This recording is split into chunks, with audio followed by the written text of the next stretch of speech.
Change what's happened, but we can change what we do next. Our Eileen Park is here with the final part of our series and trying to answer the question, where do we go from here? Well, Dan and Jennifer, that question is fueling the grassroots movement for legislative change, for compensation, for some sort of resolution. But right now, the most pressing question is, what's next for the health of those affected?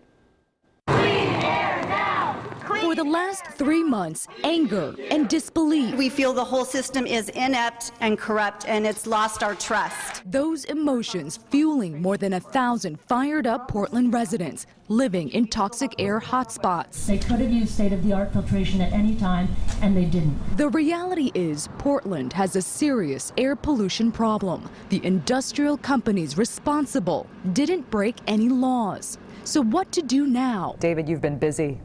Yeah, this has been all my time since the end of January. David Farrer is the toxicologist for the Oregon Health Authority. He says what's next is more tests. Since then, we've developed 24-hour screening levels that are designed to be compared against one 24-hour sample. Both glass companies Bullseye and Ouroboros have suspended the use of some of their chemicals. And as a result, the new tests would obviously show reduced levels. So what was the point of the tests? Right, so part of the point of the test was to verify that they had stopped. Many members of the community expressed concern to us that they didn't trust that the companies would actually stop. But what do you do if the companies didn't break any laws, regardless of the toxic emissions? The state regulatory body responsible for keeping industrial companies in line is the Department of Environmental Quality. That's why many residents are calling for a complete overhaul of the entire department, as well as the laws that protect the emitters of dangerous chemicals.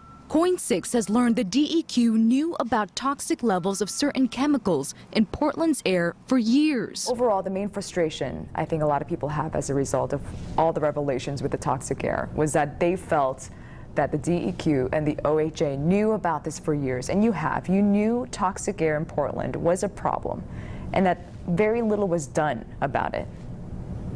Do you feel like you've done enough?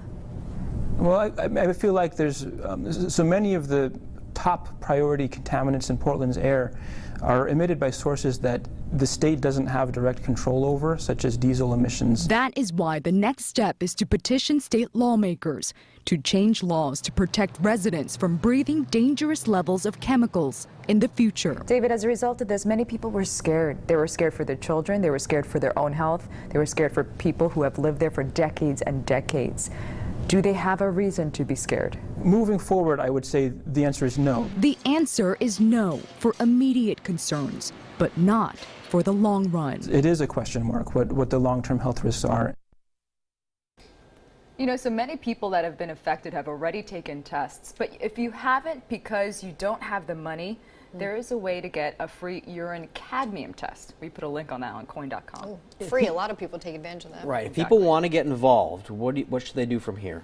Well, many believe that the laws need to be changed from here on out. So if you're among those that do, you'll need to petition your state lawmakers. Also, the DEQ made it a priority now to get more public input. They want to hear from you about new proposed temporary rules. You have 6 more days to do that on their website.